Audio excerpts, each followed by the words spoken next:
Hi guys! So for today's vlog, pumunta kami sa mall pero hindi lang ako sure kung sa World Porters ito guys. Pero makikita nyo naman napakadaming claw machines. Ayan. Si Kuya Pao nag-start ng maglaro. Ayan, ito yung napili niya, yung Snoopy. At ito naman ang ating mga family. Talagang na-excite sila.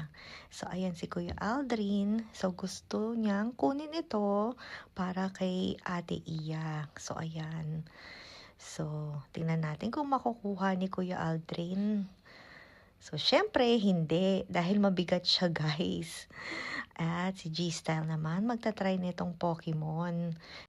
Tingnan nga natin kung lucky siya. Ayan na. Ano sa tingin ninyo, guys? Makukuha ba ni G-Style? Ayan na, guys. Taran! Syempre, hindi rin niya nakuha kasi mabigat.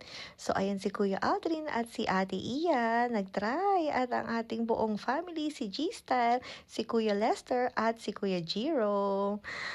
Syempre, hindi rin nakuha, guys. Ayan, ito naman si Mickey. Ayan, meron kaming nakuhang isa para kay Ate Iya. Hindi ko lang na video, guys.